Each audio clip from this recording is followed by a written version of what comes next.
Back in 2018, I attended ShadoCon 2, a UFO convention at the Derby Quad, a venue that many of you will be familiar with from the Hooverville Doctor Who convention. One of the guests at ShadoCon 2 was actress Suzanne Neve, who plays Ed Straker's wife in UFO, in some of the most powerful storylines that the show ever did. But what I hadn't realised until that day was that she is married to Doctor Who director Richard Martin. And while she was off doing some signings, I grabbed an interview with him in the green room. Just a couple of notes. First, there was some drumming that was going on in the street outside at the beginning of the interview, so don't worry about what the banging is. And this is a family-friendly show, so I have bleeped some of the more fruity language. But if you'd like to hear the full uncensored version, there'll be a link in the description for this show. Anyway, here is what Richard had to say for himself.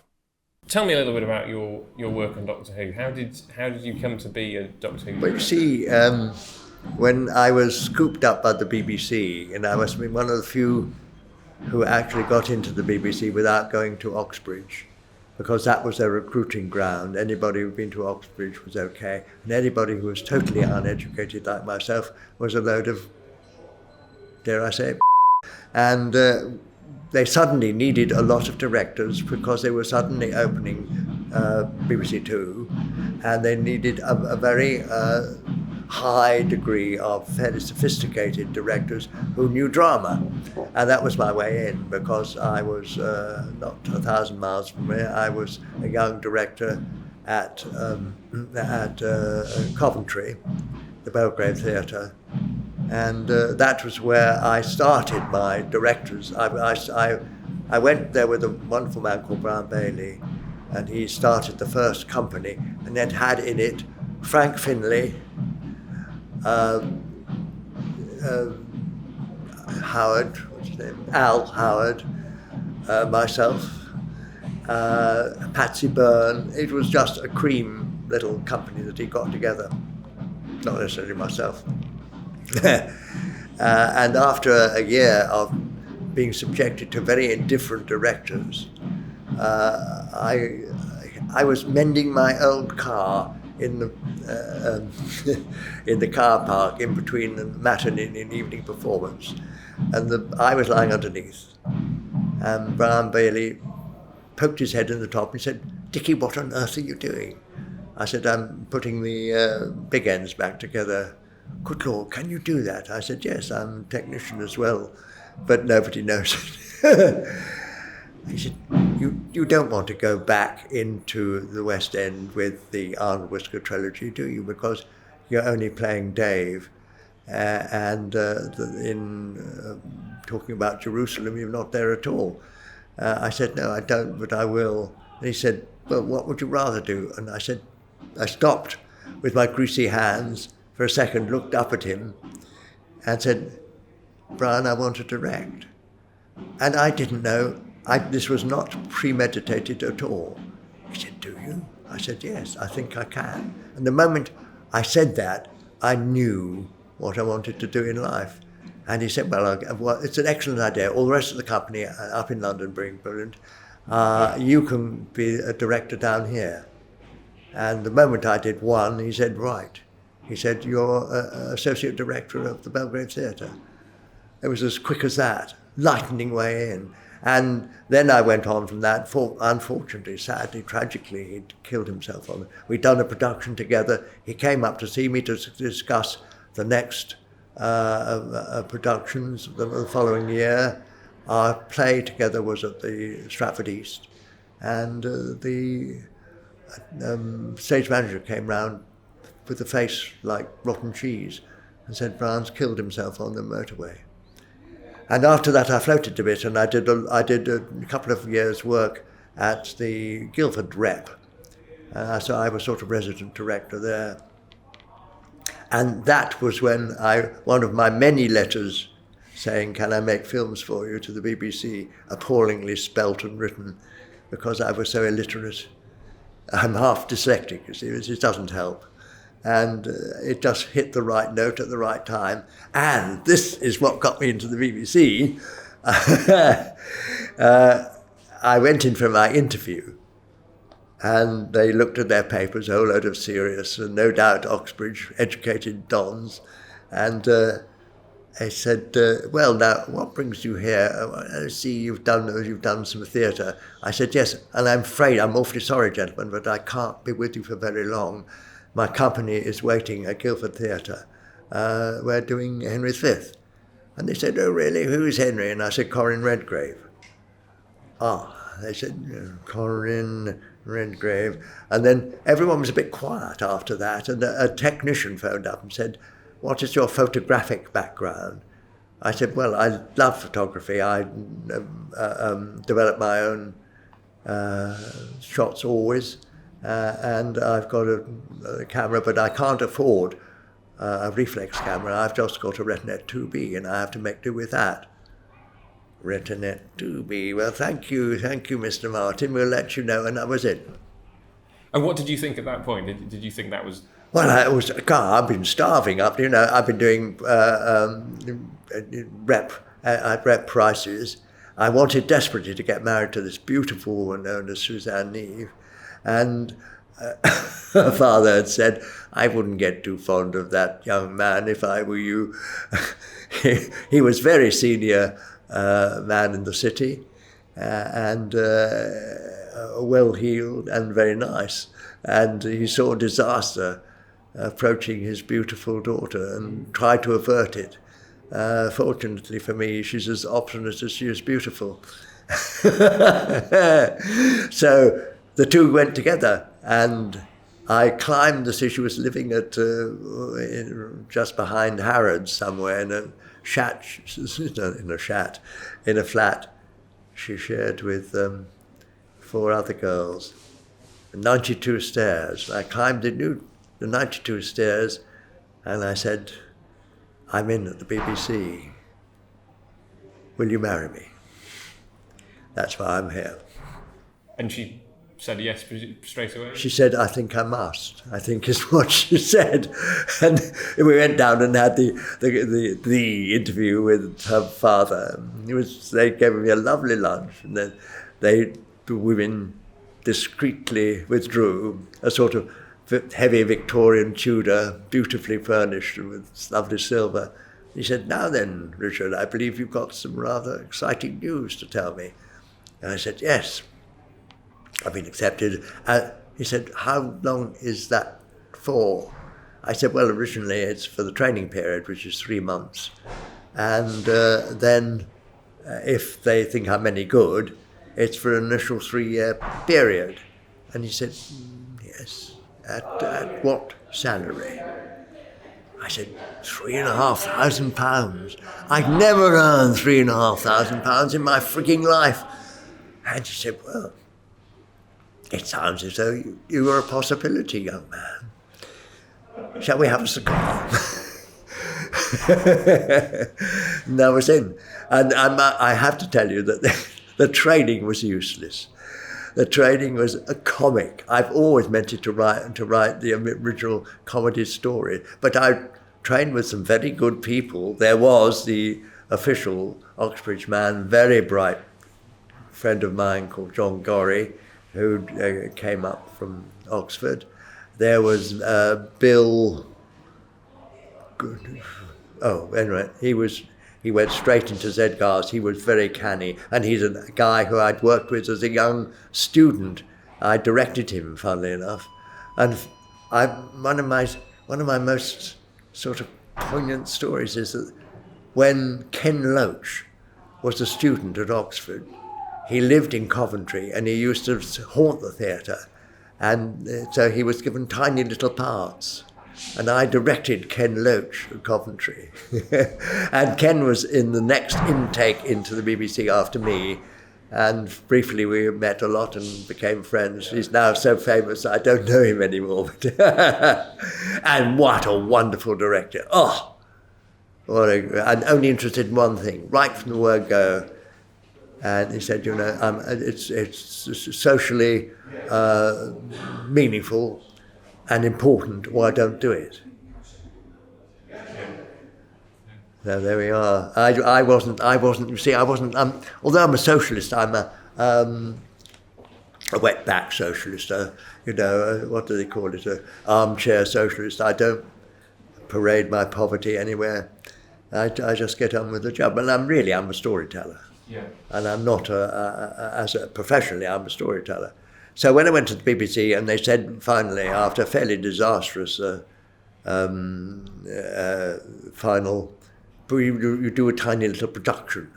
And I elected foolishly to write it myself. And it wasn't good enough. It was terrible. And it didn't work because it needed effects and things that was not available on this little studio we worked at. So everybody shook. And a dear friend of mine who was already in the BBC, Mike Hayes, said fantasy. I wouldn't have chosen fantasy myself if I'd have been you.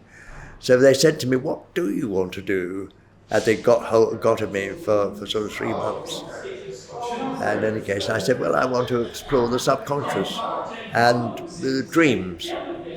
I don't want to do Z-cars. Oh, good Lord, they said.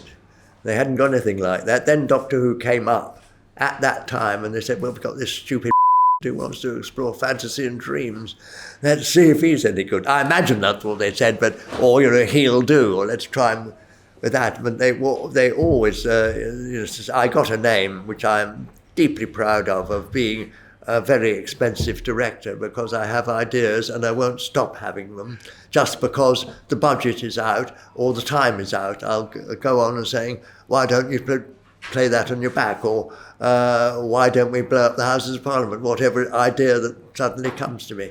So that's not good news in terms of production budgets, but sometimes it's wonderful news in terms of the final result. Yeah. And I've always been lucid like that, and I'm not a tied down. I remember a director who was in my eternal bad books.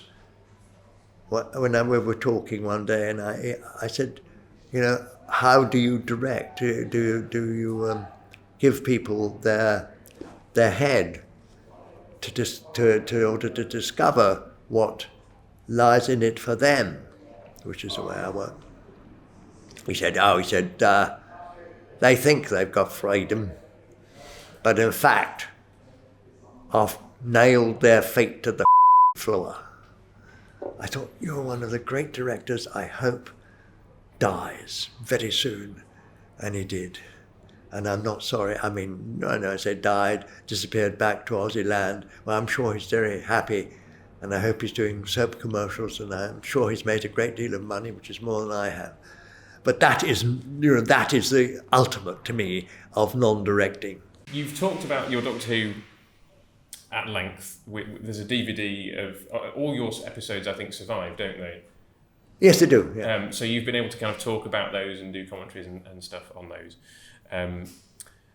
So I don't know what else there is to say, but maybe just a couple of your favourite memories from your time on Doctor Who. It was always the great fun was the trying, and we were pushing barriers all the time.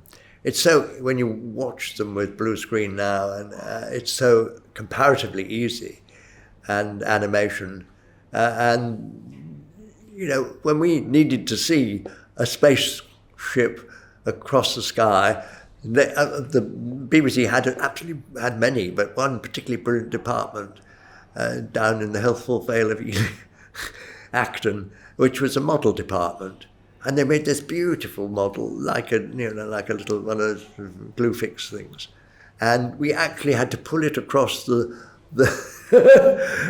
with a tiny bit of very, very fine fishing wire on a string. And you can see the bloody thing, of course you can, and it wobbles, and it's no good at all.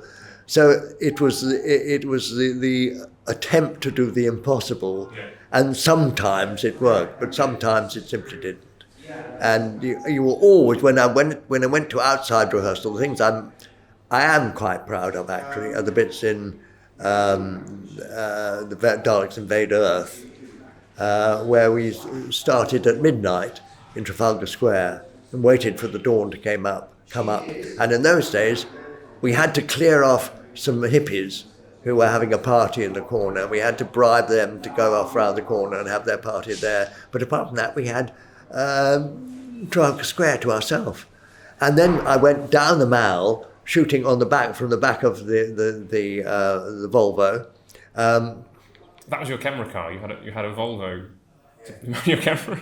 Yeah. Oh yeah. Yeah, with the thing up, and the guy just standing with it, holding it. And no, you had to choose your cameraman with a steady hand. Fortunately, I had the wonderful sergeant who had a hand like a rock. Because you had no technological way of stabilising. No. All that was to come. Yeah. All that was to come. But the fact that you weren't having to deal with those extremely temperamental, big studio cameras. Yeah.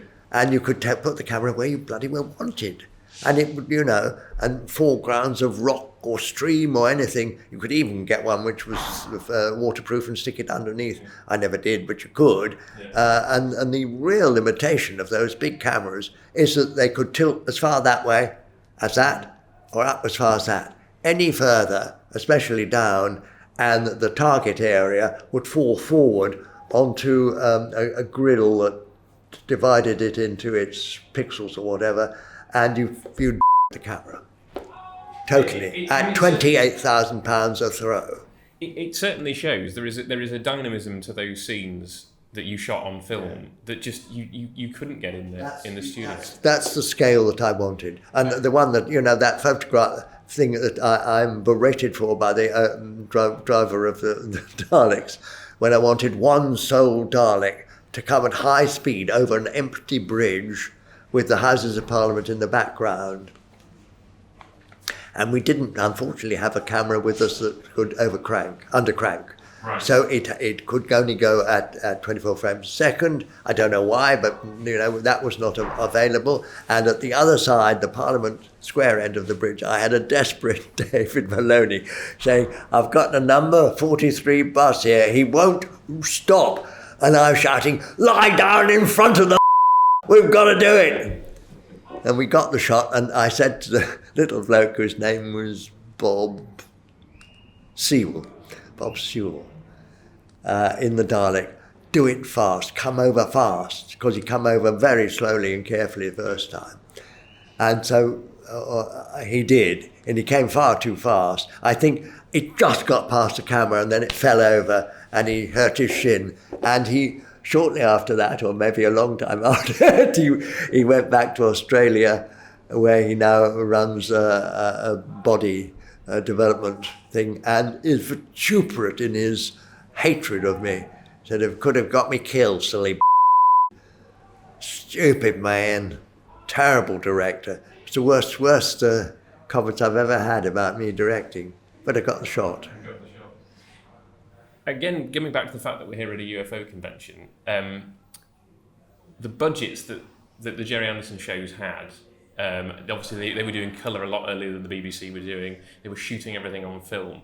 Were you jealous when you looked at what was on ITV and you presumably had a vision to do Doctor Who like that, but you just didn't have the budget? What was your feeling about it? I don't know that I was jealous. All I know is I wanted to get hold of film cameras. I wanted to work with film cameras, and I was trying to push electronic photography. One knew dimly, but one didn't know the possibilities. I'll give you a little story. When we first went into colour,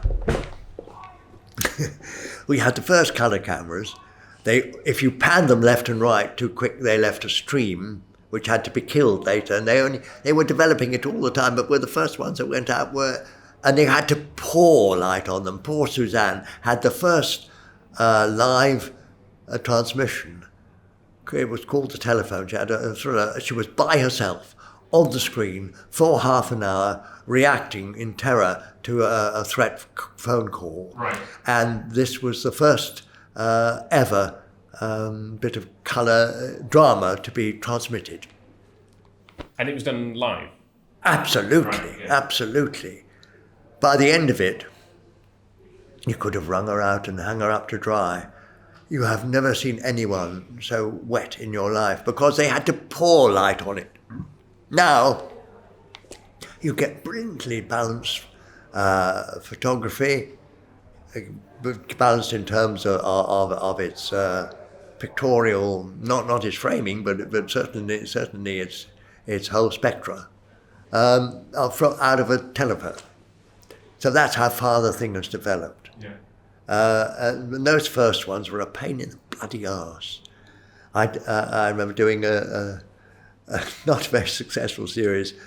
Our head of department had dreamt up again. He'd seen a camera obscura in Bristol, and he'd said, right, do a children's program about a camera obscura. Some kids have found a camera obscura, and they find all sorts of things in the, go make it. Sid was like that, go make it, go bloody make it good, make it cheap, make it. And he gave it to someone else, he gave it to the wrong idiots. Anyway, that was another story. But I needed those shots from a camera obscura. Yeah. I needed them. How else can you do it? We were only allowed a 16mm camera for one day to get all the shots we needed for a 6-part episode in order to spot people. Then it had to appear clear enough to be able to get a shot down on it from a high camera when it had landed up on the platform beneath, the screen as it were, because it's a straight down thing. So you've got angles that those cameras simply did not have. Right, yeah. Either to take or to project. We had 2 projectors up in the ceiling, and they overheated. Oh, it was disaster. Whereas if you had what the technology we have now or anything like it, it would have been a dottle, and I would have been able to see complicated things, which I simply couldn't see. So photographically, the thing broke down before it started, and I nearly broke down with it. So, are you somewhat saddened that you were working at that point and were fighting the limitations of the technology? Would you have preferred to have been kind of starting out as a young? No, not later, because the two things are concomitant and not necessary and not to my advantage, which is the economic pressures are much greater, and therefore people who take it, known as an expensive director, underlined 3 times in red, is not in your favour. So I'd hardly ever have worked. And I always said, nearly always, anyway, I hope I always said, I won't do it unless I do it on my terms. I want to do it right. But but having said that, things like The Chase, who people tell me is so brilliant, I'm deeply ashamed of it. It is photographically naff. NAFFFF stands for something rude, naff. Yeah. But that was the best that you could do. You did your best with what you had at the time. And I guess if you try and watch it in that vein, if you try to watch it, why should you? Now the technology is on and it's simple. You want something to fly, they fly. If we'd wanted the Daleks to fly, they'd have fly instead of all it's wonderful. And I did classically a shot, which has later been used as a cartoon, or a version of it as a cartoon. I put a Dalek, because I wanted a low shot of it, on the 3rd platform, which is about that high, which supports the Albert Memorial. And the Dalek is right on the edge. And the obvious caption is, oh, because it's quite obvious this slightly tiddly thing can't get down. What I didn't think, but this again, if I'd had technology, I could have done it and processed the thing afterwards. It should have swung around and just in peak melted Albert. And that would have been a wonderful shot. And Albert would go like that. But that's technique, you'd have to make a statue, whatever, of Albert, and then out of polystyrene, and then melt it and then take a photograph of it, then superimpose it. None of which was able. When we were in Trafalgar Square, what I would love to have done would have been to shoot Nelson off the top. It would have been perfect, Yes. Yeah. British. Well, I hope you enjoyed that. It was certainly great to be able to unearth this interview, which I thought I'd lost on a corrupted hard drive. Thankfully, it turned up in the cloud for me to present to you today. Do stick around on the channel. Michael, Tin Dog Podcast. Michael and I release episodes of For Your Consideration every month. And there's plenty of other content, Doctor Who and UFO related, to be had. So please do stick around. And I will see you in the next thing.